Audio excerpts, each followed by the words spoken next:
28 years ago, our enlisted association had their annual conference here in Reno, Nevada. And our guest speaker at that conference, one who I became aware of while attending combat survival school, was Colonel Ed Hubbard. And we met that night and became lifelong friends.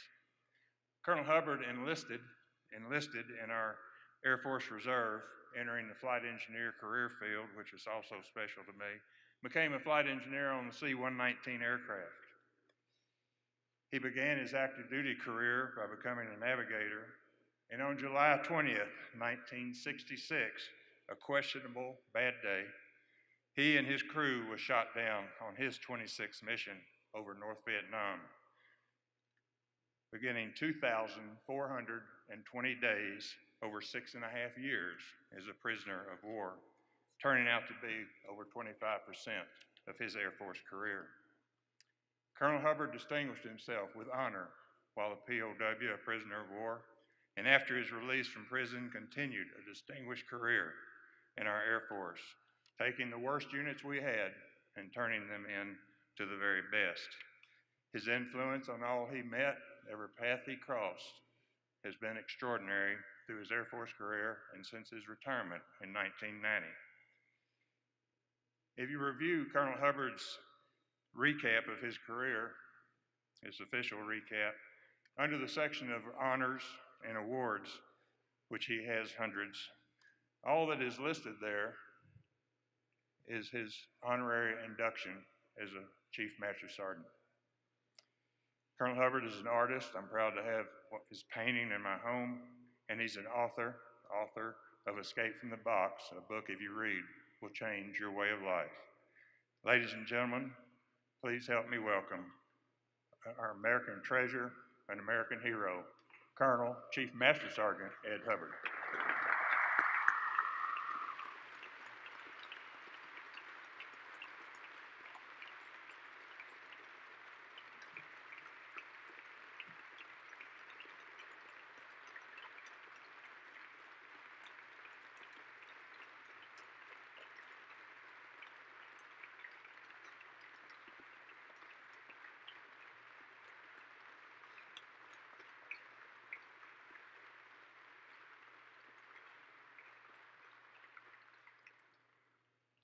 Good morning. How y'all doing today? It's rather ironic that we are, as a nation, are facing a major hurricane right now. Back on the 11th of September of 1988, I was invited to join the ranks of the Honorary Chief Master Sergeant. And the morning that the induction ceremony was to take place, we had a hurricane evacuation from Eglin Air Force Base, and everybody in town departed.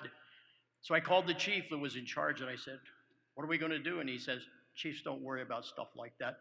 And so we had an induction. The only people on the base were the chiefs.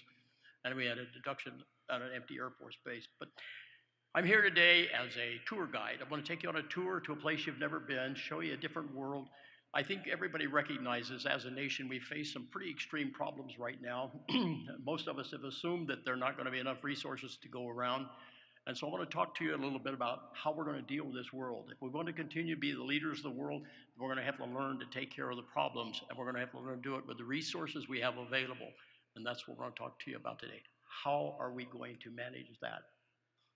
So I'm going to take you on a trip today. You know, if you're going to go on a trip, you have to have a starting point. So I need a starting point. Since I don't know many of you, I need to get acquainted. So I'm going to ask you a question. How many of you in this room have had at least one bad day in the last 30 days? That get the vast majority? Good. I always say, welcome to the human race. That's where we live, folks. Let me ask you another question. This is a very serious question, and I want you to be honest with me. How many of you, seriously, get up wildly excited about going to work every single day of your life? That's what I thought. That's why we're here today. I want to change the way you see the world. I get wildly excited about getting up and going to work every day. I've been doing this for years. I've been traveling all over the world. I have 9 million miles on Delta Airlines in the last 25 years. And I get up excited to go because I'm going to come here today. Somebody in this room, life is going to change for the better. And that's my goal in life, is to take everybody and get you going the right direction. If you can learn to do your life that way, you'd be amazed. You get up every morning excited about going to work. and you go to bed every night knowing you've had a good day because you did something to improve the quality of life of another individual. And that's kind of what we're going to talk about. So I ask you how many had a bad day, you all raise your hand. If I sat down and talked to all of you today, one by one, I could convince you you have no facts to base raising your hand. You raised your hand based on perceptions. We all operate, we don't operate on facts in America anymore. We operate on perceptions. How do we think the world's treating us? And that's our judgment call. And because if your perceptions are slightly off the mark, your results are going to be slightly off the mark. You may be a long way off the mark. And so we need to understand how important perceptions are and how they affect our life. Let me tell you about a guy I met several years ago. He travels even more than I do. He was a CEO of a major corporation, and as he travels the world, he has lots of opportunities to miss a flight. And of course, if you miss a flight, you're late to wherever you're going.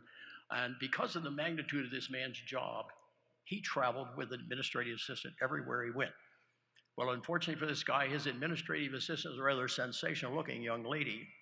And one day they missed a flight, which led to missing a second flight, which led them walking into their hotel at about midnight.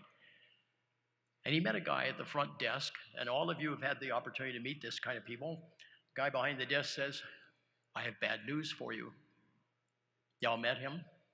This guy says, "I have bad news. We overbooked the hotel. We only have one room left." Well, this CEO goes absolutely ballistic, and he starts eating this guy alive. And after a minute, the guy says, wait a minute. He said, "Do you understand what I just said? We have one room. You want it or not?" So the CEO thought about that a minute. He said, "I'll tell you what, we're smarter than you are. You created the problem. We're going to solve your problem. We'll take your room."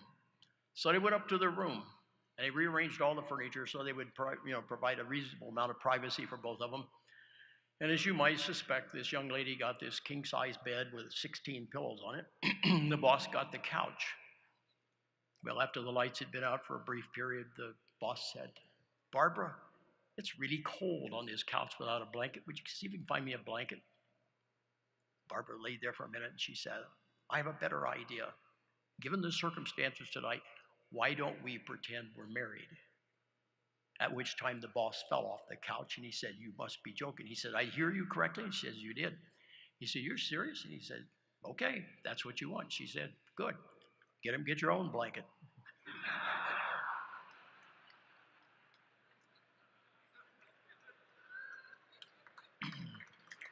All right. The moral of the story is, if you don't know what's happening, you can make bad choices. And so it's important to understand what's really going on in our world and how impressed you are by the perceptions of how your world works. So I want to talk about that because those perceptions drive the one single thing that makes a difference whether we get our job done or not, and that's your attitude. And we're going to talk about attitude. How many ever heard of a man named Viktor Frankl? Anybody know who Viktor Frankl is? Very few people. It's amazing. Viktor Frankl was born in 1905 in Vienna, Austria. He grew up and became one of the world's leading psychiatrists. Back in 1942, the early stages of World War II, Viktor Frankl was writing this very small book called Man's Search for Meaning. And as he was writing the book, he was captured by the Germans, and he was marched off to a prison camp called Auschwitz. Y'all heard of Auschwitz? He spent more than 3 years there. During the period of time when he was captured, they had burned his manuscript, so he went to prison empty-handed. And while he was there, he didn't have books and papers and pencils and all those things. Viktor Frankl wrote this book in his head. And when it was released in 1945, he published this book. When I got mine, there were 2 million copies, so it sold pretty good. A friend of mine sent it to me. He said, "You need to read this book. You'll really find it interesting." So I did read it. And each time I turned a page, I felt like I'd already read the book. It seemed like I knew everything that was coming, and I couldn't figure out why. So I went back and read the book again. Well, the second time through the book, I made an interesting discovery. Right here on page 12 in this tiny little book, one small paragraph explains the whole book. This paragraph says, "In the concentration camp, every circumstance conspires to make the prisoner lose his whole goal.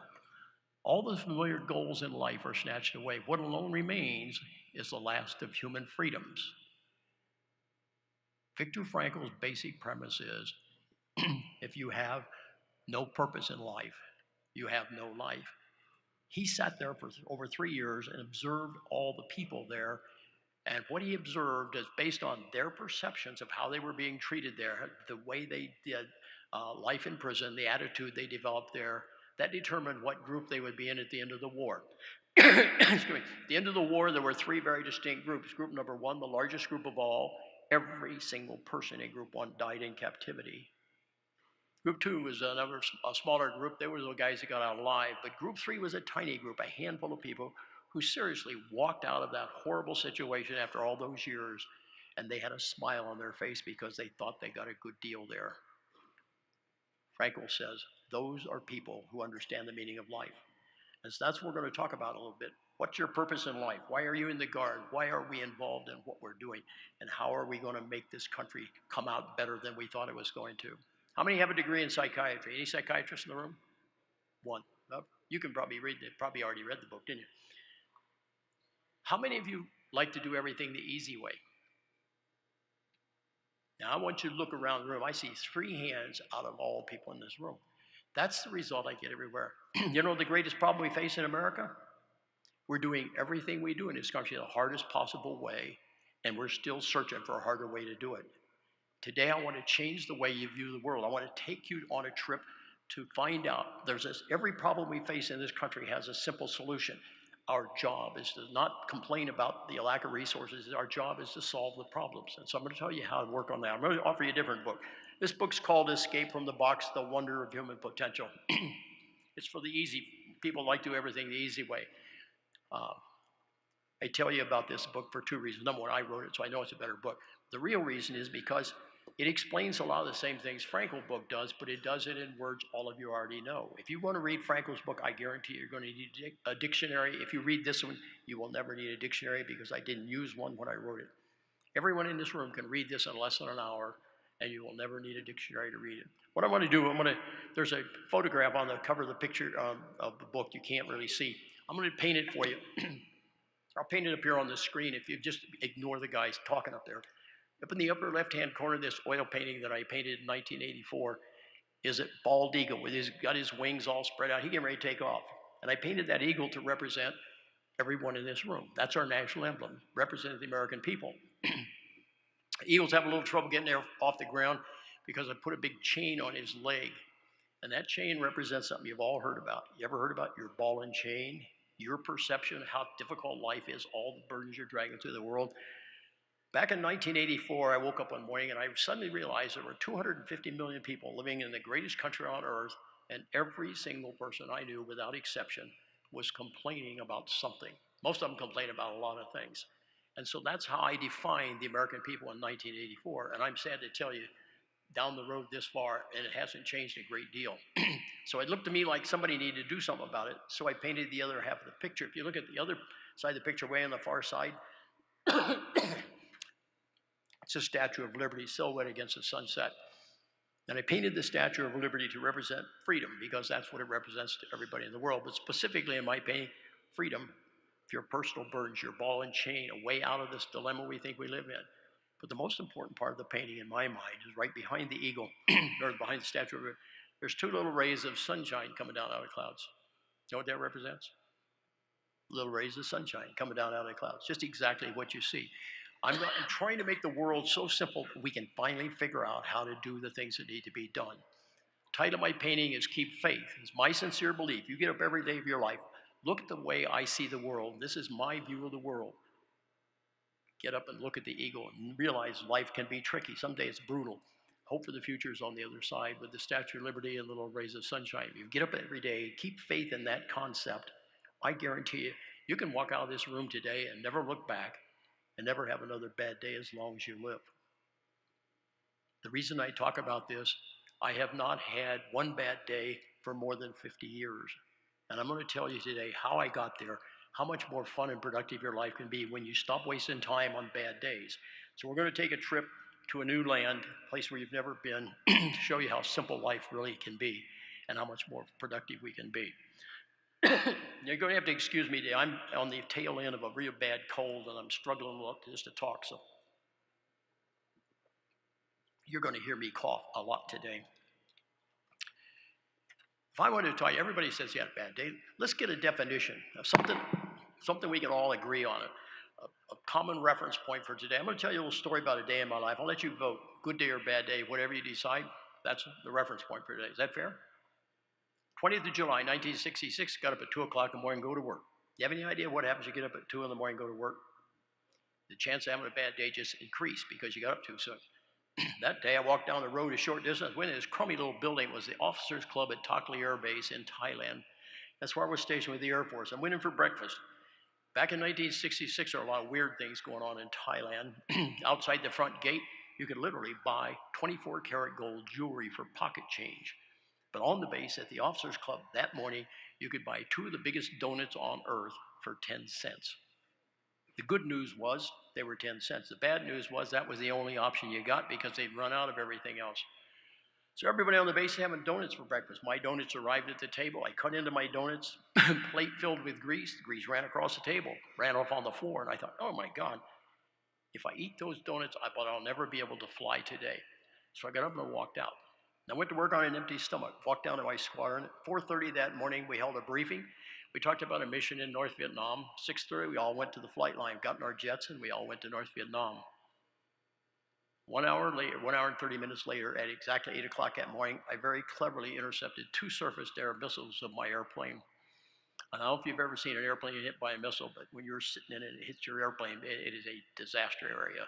Very quickly, in less than 3 minutes, we found ourselves in a rather precarious situation. We're sitting in a jet aircraft going literally straight down, 600 miles an hour, and both wings broke off the airplane. How many options do you think you have in life now?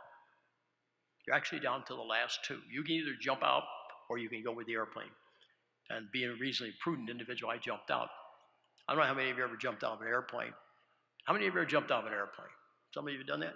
How many of you did it at 600 miles an hour? Nobody does it at 600 miles an hour if you have an option. But when the wings are gone, you can't slow down. You're going to go now or you're never going to go. The first thing you do, you reach down, you have to make a conscious decision, do I want to do this? And of course, when you look over the side and the wings are gone, it's a real simple decision. You pull the handle up beside the seat, the canopy comes off your airplane. When the canopy comes off, the wind 1 inch above your head is going 600 miles an hour. It makes the most incredible noise you ever heard in your life. And you're going to stick your face in that. So you take a deep breath, close your eyes real tight, squeeze the trigger, and you're out, instantly out. 1.8 seconds after you come out of the airplane, your parachute opens automatically, and you go splat. It's like hitting that wall going 600 miles. That's the most amazing thing I'd ever done in my life. You suddenly go from 600 miles an hour to standing still in less than a heartbeat. It is absolutely amazing. But then noise dies down, the wind dies down, it gets real quiet. So you open your eyes, take a look around, see where you are, see what you've just done to yourself. When I opened my eyes that morning, I was blind. If you've never hung a parachute 15,000 feet up in the air, 12,000 miles from home, 600 miles behind enemy lines, with 30 million people shooting at you with real bullets, and been blind all at the same time, then I guarantee you don't know what scared means. That's the most terrifying moment in my life. So you know what I did? I did what all of you would have done. Any one of you had been in exactly the same place, you would have done exactly what I did. It's an involuntary human reaction. You reach up real quick and check your face, make sure it's still there. When I checked my face that morning, I made an important discovery. You know, I wasn't blind at all. I got out of the airplane going way too fast. The wind spun my helmet around backwards. So here we are back to talking perceptions again. I thought I was in deep trouble. Actually, I was. I turned my hat around. I was okay. Then I looked down. I'm still 15,000 feet up in the air. It took me about 23 minutes to get to the ground. I got on the ground, milled around the jungle for about 8 hours that day. Finally was captured late in the afternoon. That day I started what eventually turned out to be 2,420 days as a prisoner in North Vietnam. How many think that's a bad day? That one qualify? Let me tell you what I learned that day. You're going to love this. You know that every single thing that happens in your life is good or bad relative to something else that already happened. And on the scale of everything that happened in the first 28 years of my life, I thought, man, that's a relatively bad day. But I'm going to tell you how bad gets. Back in January of 1986 or somewhere along in there, I was invited to speak at the NCO Leadership School graduation at Charleston Air Force Base. And so I flew down on Wednesday, speaking on Thursday night. When I arrived, this young tech sergeant picked me up, and he was driving me across the base. And as we were going along, this guy looked at me, he says, you know, I've checked your schedule.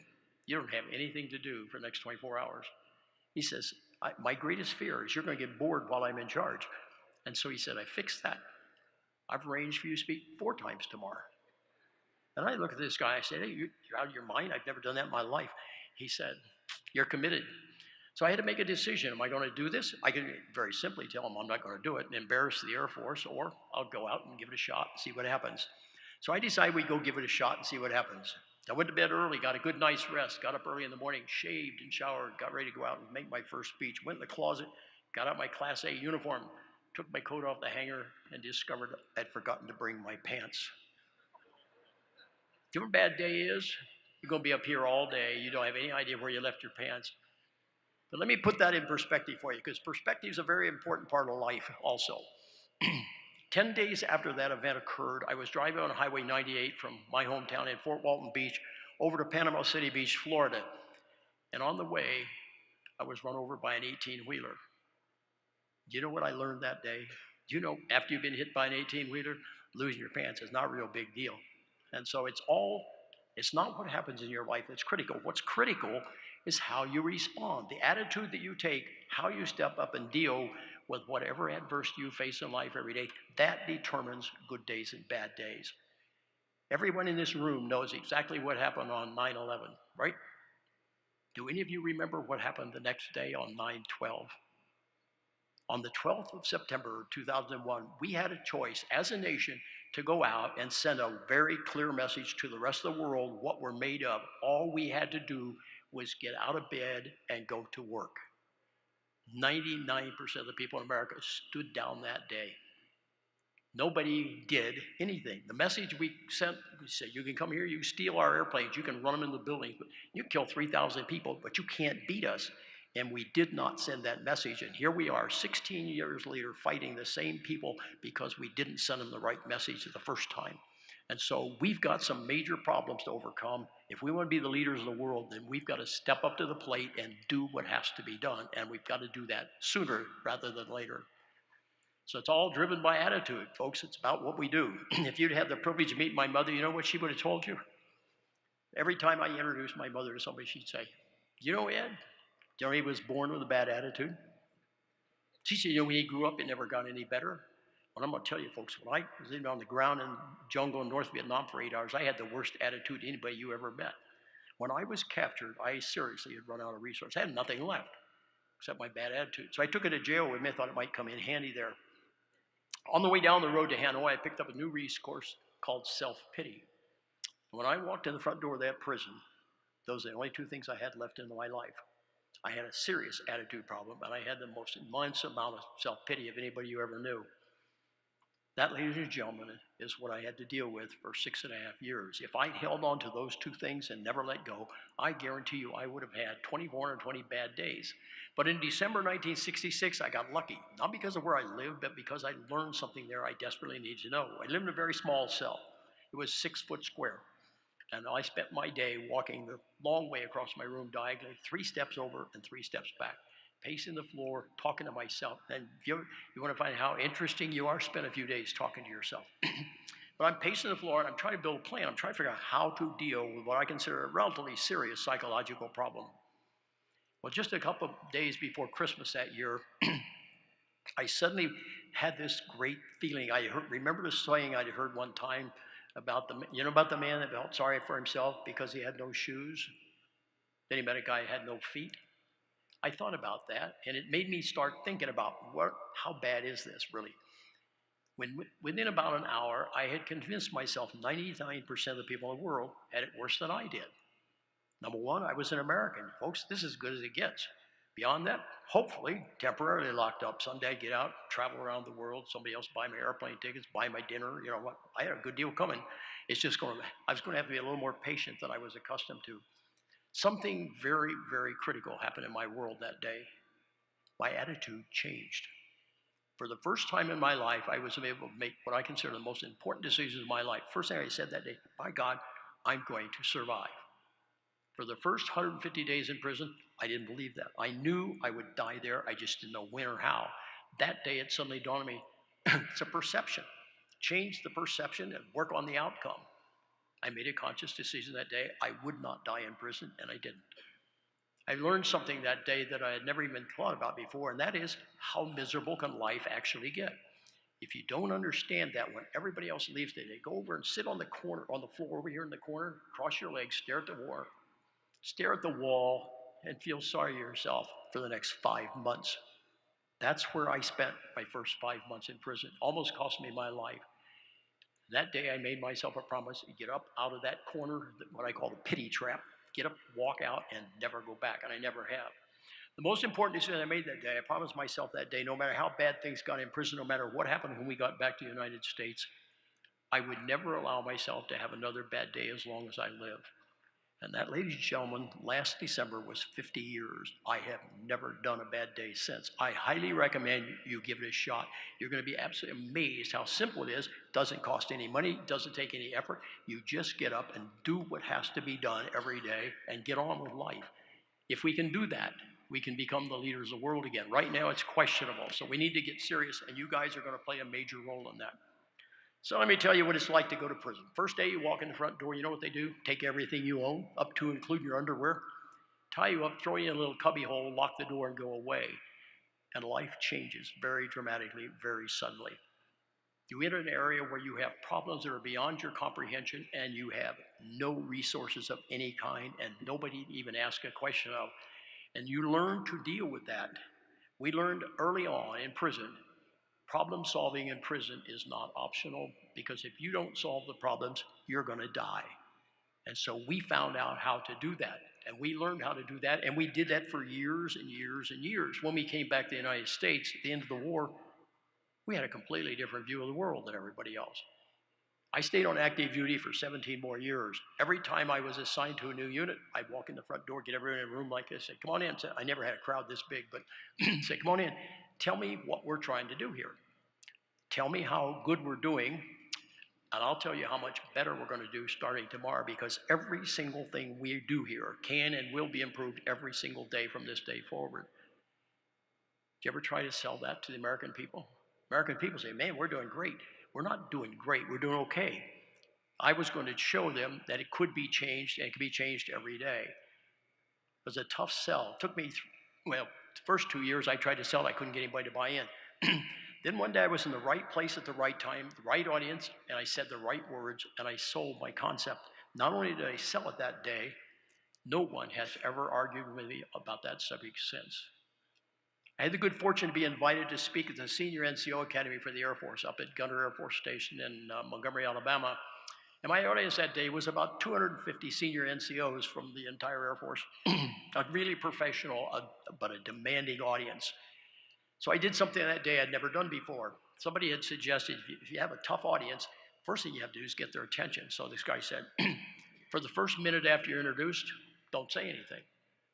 And I'd never done that, and I thought, well, this is a good time to try that. So when I was introduced, I walked up to the podium, and I didn't say anything. And I started walking. I walked way across the stage this way, and tried to look at everybody in the audience. And I walked way off over here, and I came back. And after 1 minute, 1 minute, I walked up to the podium, and I said, every single thing you've ever done in your career could have been done better. It was the most unpopular statement I ever made to an audience in my life. Instantly, everybody in the room hated me. And you could see, getting out of the room alive might be a little dicey. Well, I hadn't anticipated such a obvious reaction, and I'd never done this before, so I was making it up on the fly. And so I stopped, and I thought, what do you say now? And when you looked down, on the podium right there was a little package of Post-its, the little yellow sticky things. And so I handed them to a guy in the front row and said, take a Post-it. Pass them around. Pretty soon, everybody in the room had a Post-it. Excuse me. When we went to lunch that day, I said, go to lunch, take your Post-it with you, because when you come back, I want to see a written list, every single thing you've ever done, not in your career, everything you've ever done in your life that you've done so well can never be improved again. I'm going to give you some real perspective. 1 hour later, it was the most humble group of senior NCOs you've ever met in your life. There's 250 folks standing there with a blank look, staring at a blank Post-it. I figured out what they were going to put on that. That worked so well, it proved the point better than I ever expected to, but it also got me out of the room alive, so it was a fair day all the way around. Worked so well, I started passing out Post-its. I passed out hundreds of thousands of Post-its all over the world. Everybody gets exactly the same instructions. Take your Post-it home, stick it in the upper left-hand corner of your bathroom mirror so you don't lose it. And every morning of your life, when you get out of bed, what's the first thing you do? Go to the bathroom. So when you're in there, check your Post-it. See how many things you've written on your Post-it. Those things you've done so well in life, they can never, ever be improved again. If you ever put anything on your Post-it, send it to me, I'll get you a new one.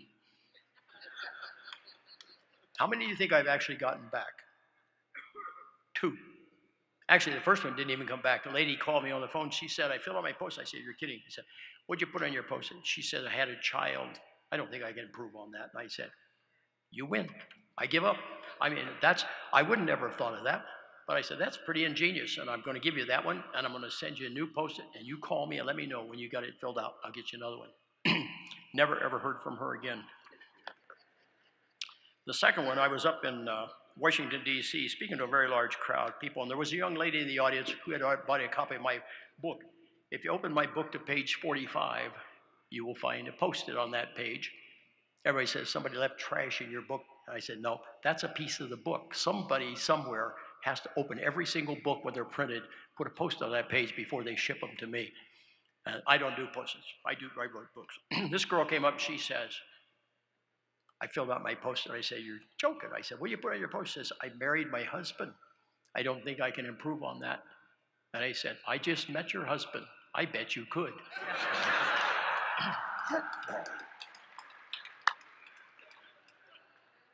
Let me tell you the real truth about the Post-it, ladies and gentlemen. Every single thing we're doing in the United States of America right this minute that's not written on that tiny Post-it can still be improved. That, ladies and gentlemen, is the magnitude of the opportunity we have as citizens of this great country to go out and change the world, to make this a better place to live. About 18 years ago, I had a distinct privilege. I was invited to speak for a corporation up in St. Louis. And at the end of the event, the young man who had invited me to speak came up and he said, how would you like to work for our company? I said, I already have a job. He says, no, I'm serious. I said, so am I. I've already got a job. He said, we love your message. We think it's very important. We think it's important to give back to the communities where we serve, and we would like to share your message. We'd like to hire you to go speak as a public service in every town where we have an office, and we'll pay for everything. I thought, well, that's very impressive. So I said, okay, you're on. And this guy got a big grin on his face. I said, what's so funny? He said, do you have any idea how many offices we have? I said, no. He says, almost 10,000. I thought, oh dear, I may be slightly overcommitted. But you know, I have a very strange personality. If I tell you I'm going to do something, I will do it eventually. It may take me a while, but I will get it done. I'll figure out a way to do it. So for the next 2 or 3 weeks, I'm out flying around the country, doing speeches here and there and everywhere. But all I can think about is, how am I going to manage this thing I signed up to? Well, one weekend I stopped off in Kansas City to visit my mother, and since I was there for the weekend, I took her to church. We walked into her church, and I saw her minister, and this guy I've known for a long time. He says, hi, Ed, how you doing? He says, I got a new quote for you. See if you can find a use for this. He handed me this little piece of paper, and on the little piece of paper, when I read it, it was like somebody turned all the bright lights of the world on, because I suddenly knew what I had to do. On the little piece of paper it said, the only true monument to mankind is the mark you leave on the life of another person. And I suddenly realized that was my job. That, ladies and gentlemen, is everybody's job. That's what we're all here for. If that's not your purpose, then you need to rethink your purpose. We all ought to be out there every day, not fighting over who gets to be in charge next. We ought to be talking about how we can cooperate, how we can solve the problems that we face, because as a nation, we desperately need that cohesion. If you don't believe that, just sit and read the paper about what the Congress is doing every single day. It's the most incredible, disorganized crowd of people I ever met in one room. And they all need to understand we're not going to get to the right destination if we don't start working together. So we're going to go there. Let me tell you how it was living in prison. We had 2 problems in prison. Excuse me while I refill my sore throat. We had mental problems and we had physical problems we had to deal with every day. When we first got there, because we were not eating very well, we worried a great deal about our physical problems. And as we were dealing with our physical problems in prison, we made a discovery, and that is that there is a single common thread that runs through American society that makes us what we are. It makes us such a strong player in the world. And so I'm going to talk about the physical side first, and then we'll divide the war up a little later. What we discovered is there is a common thread that runs through our country that every single person in our country is involved in. We don't understand it. We don't even realize how important it is in our life, and that's because it's never been taken away from you. It's a thing called competition. We compete with somebody in literally everything we do every day of our life. You never think about that. But if you don't believe that, next Sunday go to church, go 5 minutes early, stand off the side, and watch the fight to avoid the front row. Everybody's seen it, nobody understands. It's a competition. When you go to the grocery store, when you go to the bank, when you go to the post office, I don't care where you go, everybody's struggling to get through the line the fastest. Is that right? We're competing. We do that for a reason. Competition gives your life direction, which is rather important to have. You need to know where you need to go next. But more important than that, competition forces you to set little goals in the back of your mind so you don't make any progress in the world. And the most important thing competition does, it makes your life seem to be productive. And I'm going to tell you, based on my personal experience, the first day of your life that is totally unproductive will be the most horrible day you ever spend. And none of you have ever been there. When you go to prison, that's where you go. They take everything you own, lock you up, you sit and stare at a blank white wall 24 hours a day, and there is nothing left in your world. It's the most isolated, horrible, empty feeling I've ever had in my life. We lived that way for the first 18 months I was there. But in the spring of 1968, we got lucky because the senior ranking officer in the camp came up with this brilliant idea. He came up one morning, tapped on the wall, he says, "Our physical condition's not as good as it ought to be under these circumstances, so starting today, we're going to have mandatory physical training." And we thought this guy had lost his mind. He says, "Not that big a deal. All you have to do, every man here is going to get in shape. First day of every month, every man here will learn to do 50 push-ups, 50 sit-ups." Well, once he told us what we had to do, it didn't sound like that big a deal. So we went and tried it. As it turns out, it was a big deal. You see, in prison, we lived on approximately 150 calories a day. Do you have any idea what 150 calories looks like? That's 3 bags of peanuts on an airplane. That's the equivalent of what we ate. We had 2 bowls. We had a little bowl of rice, a little bowl of soup, and you got that twice a day, and you got 4 cups of water, and that was your intake. What it does to you, the day I was captured, I weighed 175 pounds. 6 months later, I weighed 97 pounds. That's what it does to you. And then this nut came along and says, "Now we're going to exercise."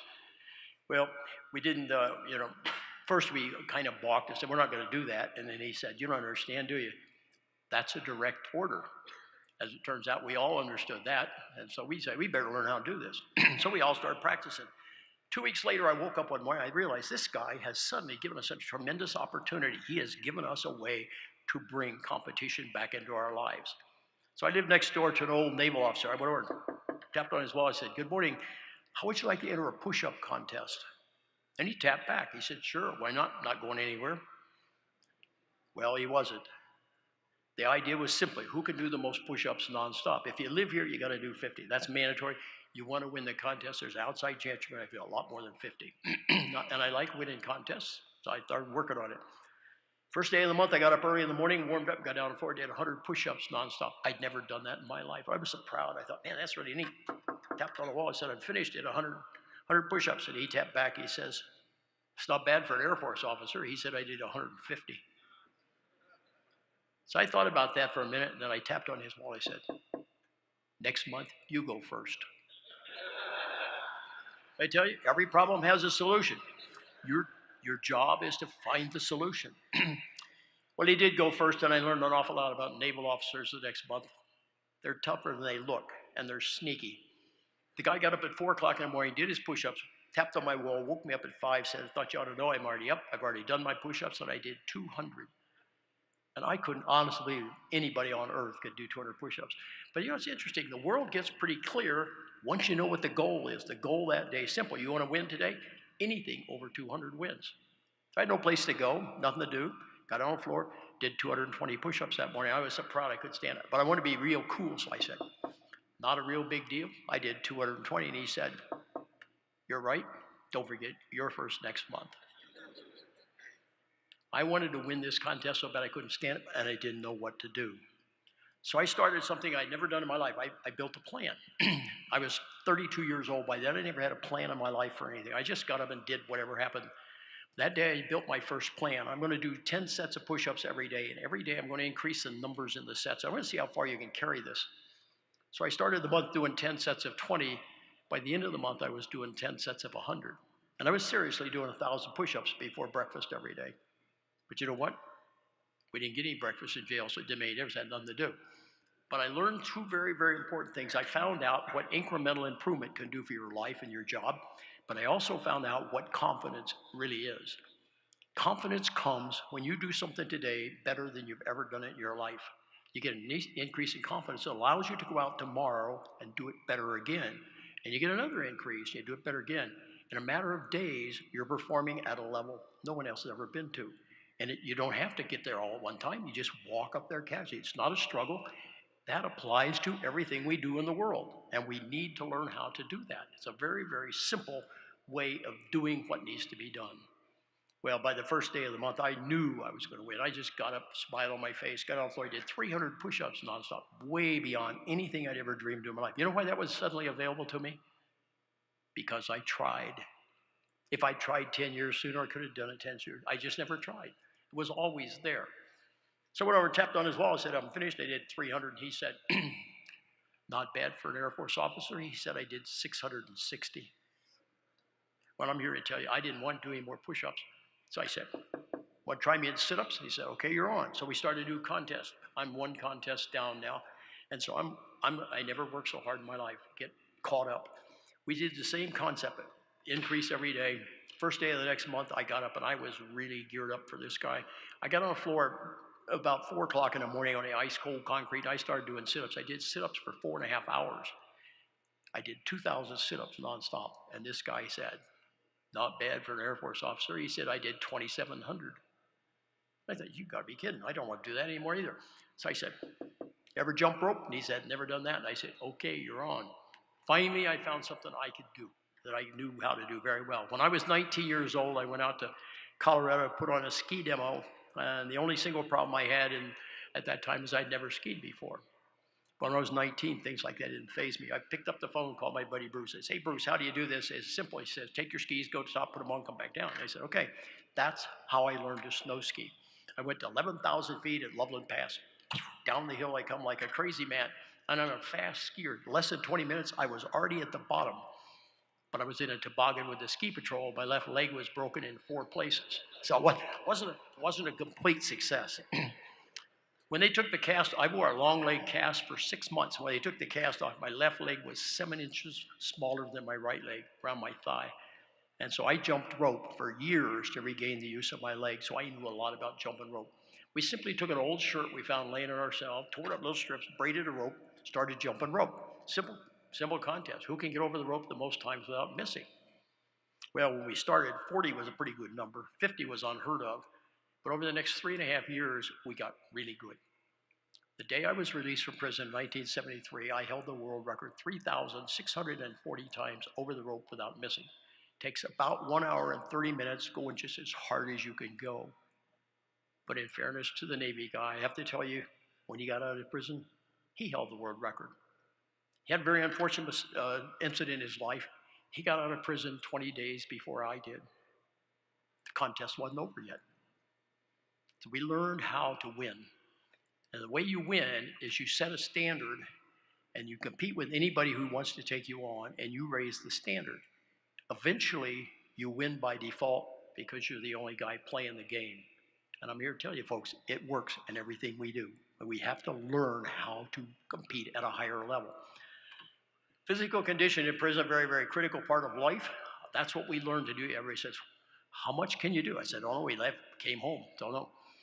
I assume that human potential is nothing more than a state of mind. It's controlled by what you think you can do and whether or not you're willing to make the effort to do that. So it was a critical part of our life, but not the most critical. The most critical part of our life in prison was mental potential. What do we do mental? Mental health in prison is the hardest thing I've ever dealt with. I don't know where all of you were in the Vietnam era. Some of you may have served there, but probably most of you weren't even alive yet.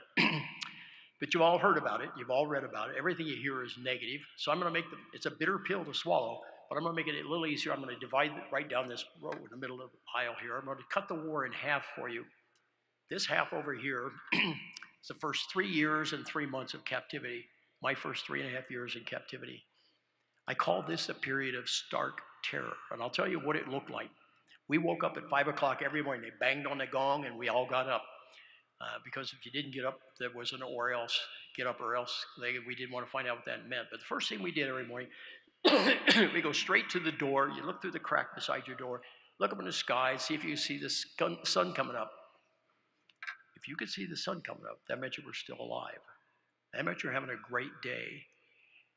In those days, there was no competition with anybody but the guard outside. He had a gun and you didn't. It wasn't a fair fight. We lived in a world where you could lose your life in an instant, and we lived like that for 3.5 years. Staggering, overwhelming situation that we survived. September 1969, a lot of things happened all at the same time, most of which we didn't even know about. But there was a very sudden, dramatic improvement in our treatment. We entered a whole new era. I call this unfortunate, it was 3.5 more years.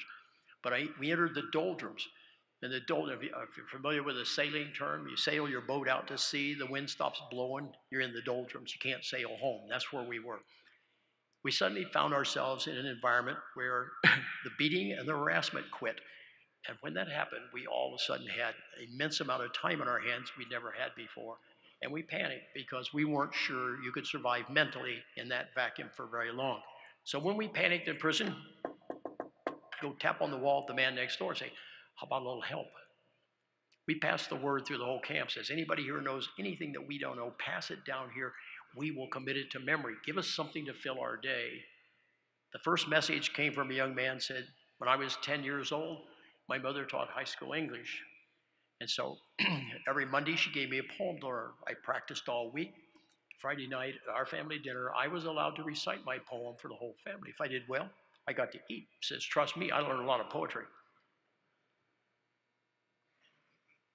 Well, his favorite poems were by Rudyard Kipling, the British author, and he knew Gunga Din and Ballad of East and West and If and a lot of things like that. And he said, let me think about it. If I can remember some, I'll teach them to you. So we just hung about for a few days. One day, Norm came, tapped on the wall. He said, you want to start?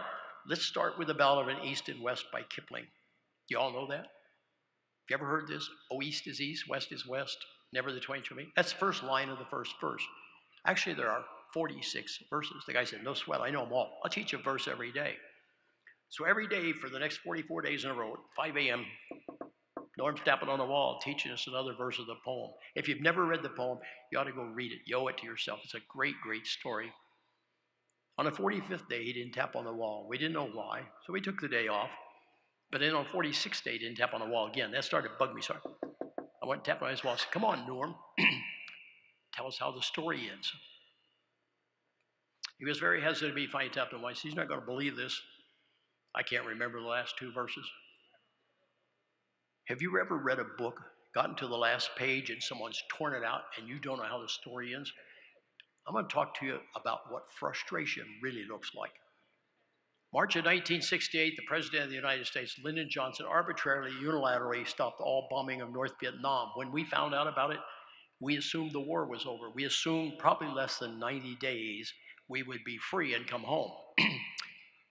In reality, 5 years later, we were still sitting in the same jail doing the same dumb things, waiting for somebody to make an intelligent decision. That's a level of frustration none of you will ever be able to comprehend. But it pales in comparison. 18 months after the bombing halt, we learned the first 44 verses of a poem, and we didn't know how it ended. I'm going to tell you, it's the most frustrating thing I've ever done in my life. 259 Americans in the camp where I lived, everybody learned this poem, and nobody knew if they would ever live to hear the end of the story. And I don't think you can comprehend. You can't call anybody, you can't talk to anybody, you can't look at the library, you can't do anything. You sit and stare at the wall and try to figure out how the story's going to end. 3 days later, Norm came banging on the wall real loud. You're in luck, he said. I found the missing verses. He says, you're not going to believe this. You're not missing the last 2 verses. You already have them. You're missing verse 12 and verse 26. I left them out. Sorry about that. It's like very casual. He says, no big deal. Here they are. Tapped them on the wall. He said, put them in the right place. You have the whole thing. That is a big deal. You want to try something challenging, mentally challenged beyond anything you've ever tried? Go to the library, get the biggest book of poetry you can find the longest poem in the book, throw 2 verses out, and memorize the poem. And when you have it absolute verbatim, go back and try to put the missing verses back in. The way you learn this thing, the story makes sense. Once you add verses, nothing makes sense. We spent years trying to sort that poem out in our head. But when we got home in 1973, we got off the airplane. First thing we did, we went to the library and checked out the book, see if the guy's lying to us about the poem. Then we didn't trust anybody anymore. What we discovered is the poem he taught us in prison is virtually word perfect. But what's important, when he taught us the poem, he hadn't even thought about that poem for more than 25 years. And we are convinced every single thing you've ever learned from any source in your entire life, all stored right here in your personal computer. It's been there since the day you put it there. It'll be there till the day you die. You want to know what human potential is mentally? We have no idea. It was so immense compared to anything we'd ever done, and it was available to everybody there. It wasn't unique to any group of individuals or any one individual. Everybody could do that, and you all have the same capacity. You just never had the opportunity to try it. Let me change gears just a second. Everybody says, why did you tap on the wall? It's real simple. In prison, there are a lot of rules. Rule number 1 in Hanoi says you cannot make any sound to be heard outside your cell. What that means, if you're in solitary confinement, you don't get to talk to anybody. And that, ladies and gentlemen, is the day you find out how important communication really is. For us to survive, we had to be able to communicate. Fortunately for us, one of the early shoot-downs had read a book before he was shot down about a universal tap code used in prisons all over the world. He knew how it worked, and he taught it to the rest of us. I told you earlier, I'm going to show you how simple the world is. I'm going to teach you the tap code today. It won't take 2 minutes. I'm going to show you the simplest thing you'll ever see in your life, and you won't believe how it is. Visualize the screen up there as a big square. Divide it 5 times up and down, divide it times across. Now you have a matrix of 25 small squares. Everybody see that? Visualize that? Put the alphabet in the little bitty squares, starting at the top, left side. A, B, C, D, E across the top row, down to Z. All right? Everybody see that? Got them all placed? Do you realize we don't have enough squares? So we threw the KL, the alphabet. I don't know whose choice that was, but that's what we did. If you want to send a K, you just sent a C, and it was up to the guy on the other side of the wall to figure out what that meant. And it sounds complicated, but it really wasn't. Now all you have to do is identify the letter you want to send. You tap down and across the letter you want to send. Hear that? Down 2 over 3. Right in the middle of the second row is the letter H. Down 2 and over 4 is the letter right next to it in the alphabet. It's called an I. It spells high. Is that simple or is that simple? Do you know where you're at today? Reno.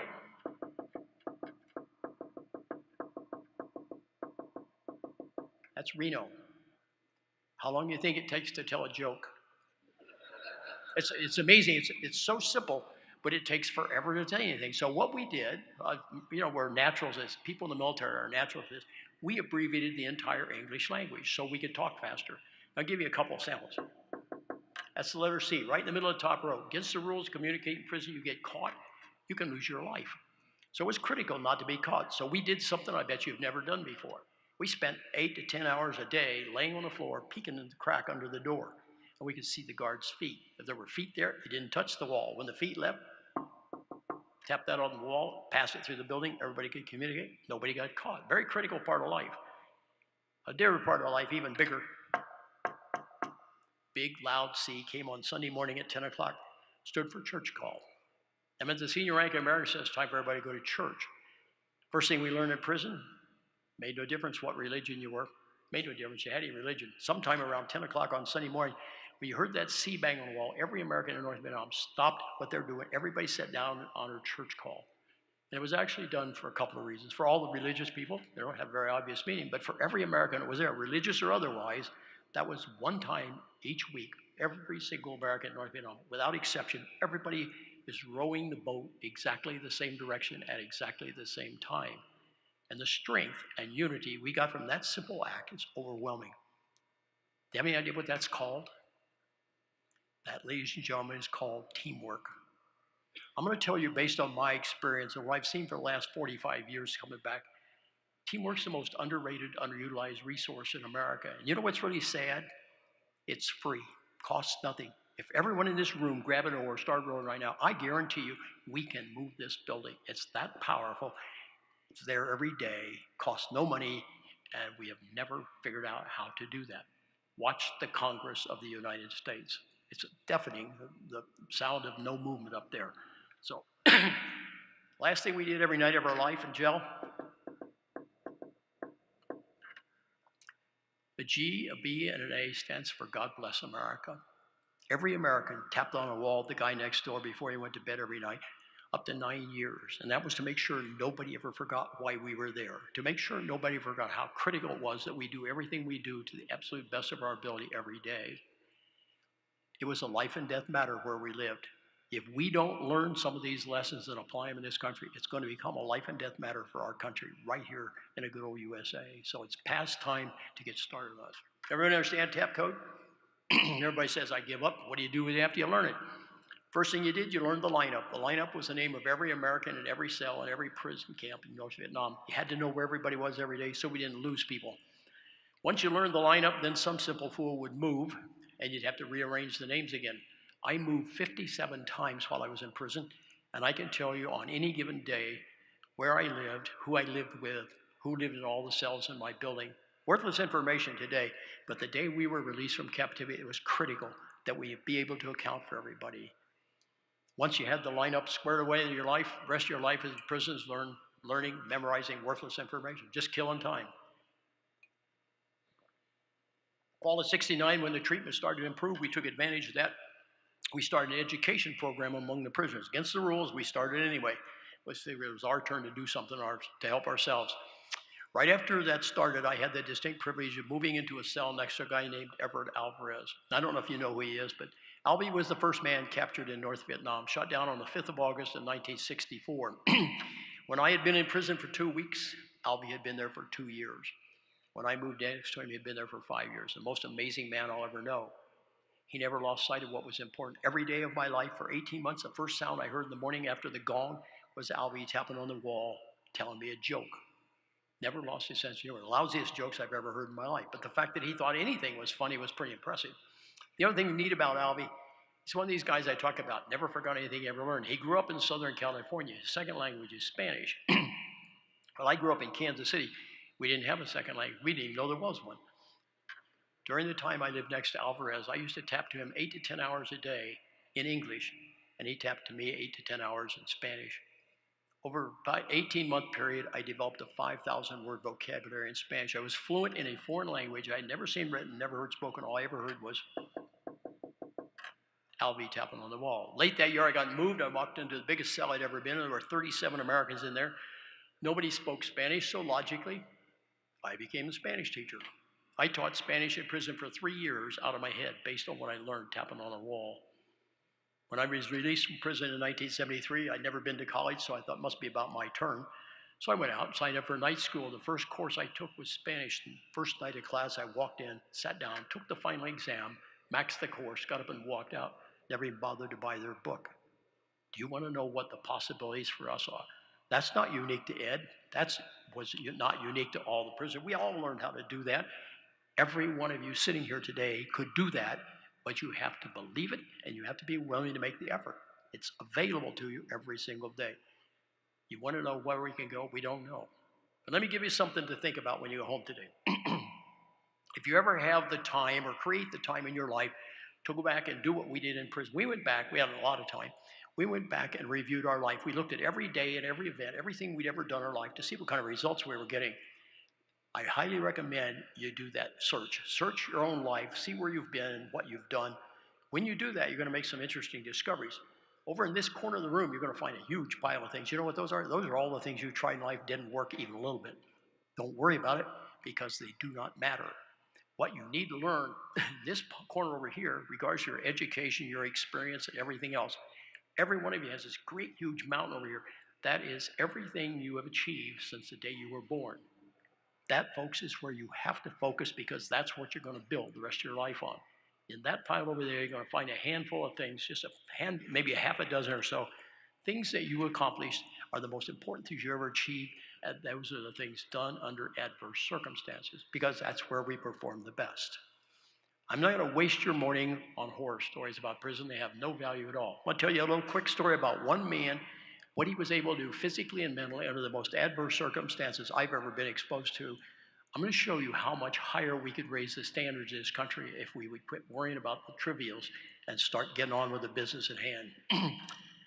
May of 1969, 2 men escaped from our camp. They went over the wall about midnight, went downtown Hanoi, milled around, got lost. They were captured about 5 the next morning and brought back to the camp.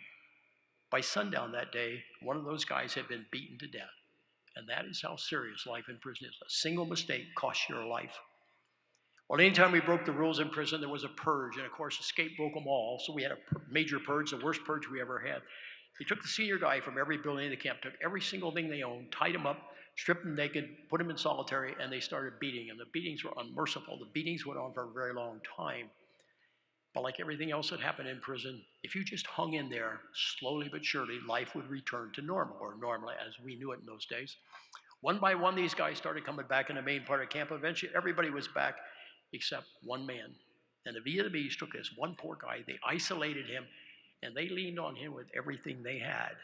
And to understand him and what he did, you'd actually have to meet him. He's just a tall, lanky, easygoing Southern kid from North Carolina, walks slow, talks slow.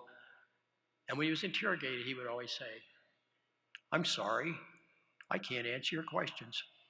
And that's all he would say. So about a week of that, the Vietnamese were running out of patience, and he was too. So one day he went out and he was interrogated. He said, "I've told you all week I'm not going to answer your questions. Today I'm going to tell you something new." And the guards got all excited that we finally broke this guy. And this guy looked him right in the eye and said, "Starting right now, I'll never even speak to you again." A very, very defiant position to take. Well, needless to say, that wasn't what they were looking for or expecting. So they took him back to his cell. They put him on his hands and knees on the concrete floor and said, "You've had a very tough week, so we're going to let you rest. So from 9 o'clock in the morning till 5 o'clock at night, you can rest there on your hands and knees. You can, or 5 at night, 9 at night till 5 in the morning, you can rest there on your hands and knees. You can even sleep there if you want. But tomorrow morning at 5 o'clock, when you wake up, you're going to stay on your knees. You put your hands above your head like this. You're going to hold them up there until 9 o'clock tomorrow night. Or you're going to do that every day the rest of your life." Have you ever done that before? You take a break today, get down on the concrete on your knees, put your hands up, see how you like that. Won't take very long. First thing that happens, your back will start hurting immediately. Shortly after that, your shoulders will start to hurt. Shortly after that, your arms will start to hurt. Not long after that, you say, "Okay, I got the point," and you put your arms down. The only difference when you're in prison, every time you put your arms down, there's a guy standing behind you with about a 4-foot length of rubber hose who's going to rip you across the back to get your attention, get your hands up. And I'm going to tell you, it works every single time. It's the most painful thing I've ever felt in my life. It leaves a welt about 3 inches wide across your back. It's going to be there for about 8 weeks. It is absolutely the most painful thing. And this guy was getting hit up to 100 times a day, and he wouldn't talk to him. So Vietnamese ran out of patience. After 3 days, they tied him up in a ball, hung him on a hook in the ceiling, beat him with a club, broke his left arm, and he still wouldn't talk to him. So after 3 days of that, they brought him back, put him back on the floor. So he spent his nights on his hands and knees. He spent his days with his hands in the air. And he did that without any sleep with a broken arm for 14 consecutive days. And he never spoke to him. We're not sure exactly what happened on the 14th day. I can tell you it was about 5 in the afternoon. Been a relatively quiet day in the camp. Somewhere around 5 in the afternoon was a lot of commotion outside my cell. And so I got down, I had a hole I had drilled through my door. I could peek out. And I looked out, and they dragged this guy out right in front of where I lived. So I got a good look at him. And based on that man's physical appearance, you had to assume he was dead. Except for one thing, the guy was still walking, and the guy was still holding his head up.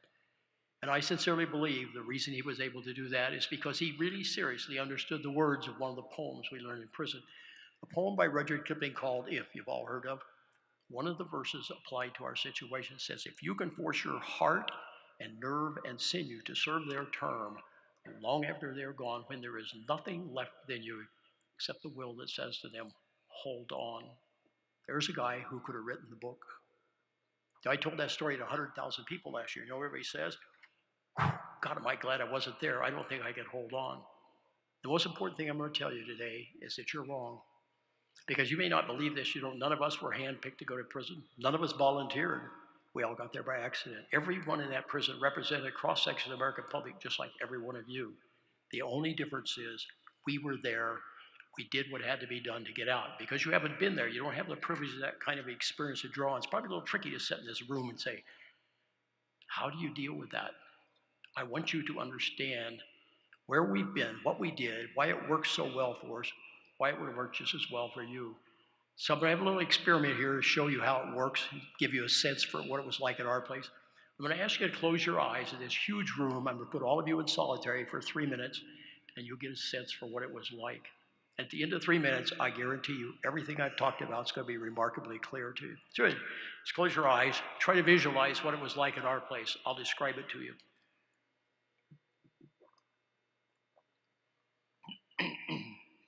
My place, a little concrete cell on the outskirts of Hanoi that I spoke about earlier, was at a camp we called the Zoo. Time for me was December 1966. I'd been in prison for 5 months. I'd been in solitary confinement for 28 days in a building we called the Outhouse. Couldn't see anything in those days, partly because I have a window, more importantly because both my eyes were swollen shut from being beaten in the face every day for 28 straight days. And I couldn't hear anything in those days except this strange thumping noise.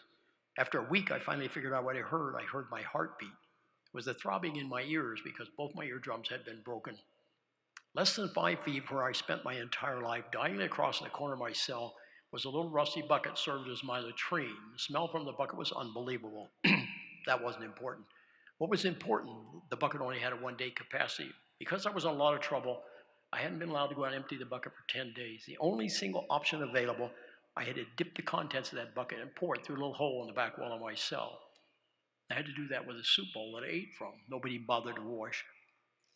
I laid in the concrete floor. Temperature concrete at that time was about 28 degrees. I laid there 28 days, never allowed to wash. I was as filthy as I've ever been in my life. And I guarantee you, my morale hit an all-time low. I was no longer concerned about the cold, no longer concerned about the lack of food. The only thing I was concerned about is whether or not I would even be alive on New Year's Day. And it was only 3 days away. When I heard that familiar sound banging on the wall of the building next door, I realized it was Sunday. And even though I hadn't been, I'd been separated for 28 days, I never lost sight of the value of going to church call with everyone. I told you our church call in prison is quite different than anything you've ever been to. Our church call always started, I pledge allegiance to the flag of the United States of America, something we did with greater sincerity than anything we'd ever done in our lives. Normally followed by the 23rd Psalm. Look at it written for us. One of the lines says, yea, though I walk through the valley of the shadow of death, I will fear no evil. Perhaps the most important lesson we learn in prison. Fear is nothing more. A feeling comes over you when you lack confidence in your ability to cope with life as it's been dealt to you. But once you step up and accept full responsibility for your own life and your own future, once you step up and find out how simple it is to deal with the world, fear's not a big deal anymore. The other line says, thou preparest a table before me in the presence of mine enemies. My cup runneth over. The most ironic situation I'll ever be in my life. Locked up 10,000 miles from home in a crummy communist prison all by myself, giving thanks for my good fortune. Because you see, those of us in the prison behind the bars, we're the free people in the prison. The guys on the outside who had the guns and the keys are still there. Those people are in prison for life. Their minds are captured, and ours are free. We always ended our church service in captivity by singing God Bless America. We sang it very quietly in those days. Obviously, the last thing we need to do, get in any more trouble. Today, I want to end your little brief tour in solitary confinement by inviting you to join me singing God Bless America. If you want to sing, there are no guards here, so you're not going to get in trouble. You want to stand and sing at the top of your lungs, be my guest. But as you sing, maybe you'll feel a little chill up your spine, or maybe you'll feel a little lump in your throat. That, ladies and gentlemen, is pride in being an American. And that, ladies and gentlemen, is pride in doing the very best at everything you do in life every single day and get up tomorrow to do it better. That, ladies and gentlemen, is what we felt every minute of every hour, every day for 6 or 7 or 8, in one guy's case, 9 years. That's what we reached out, and that's what we grabbed onto. Personal pride is the greatest possession you ever have. If you have a sufficient amount, there are no limits in your world. If you don't have a sufficient amount, you might be in serious trouble. When we finish singing, I hope you understand where we have been, what we did there, why it worked so well for us, why it would have worked just as well for you if you'd been sitting right beside us. Hope you understand now why I say human potential, nothing more than a state of mind. But the most important thing, I hope you understand now why I painted that picture back in 1984. That eagle with a chain on his leg represents how difficult life can be, but we already know that. The hope for the future is on the other side. If you can get up every day, keep faith in that kind of a concept, then and only then, you can escape from the box and you come out and live where I live. We don't have time for a bad day.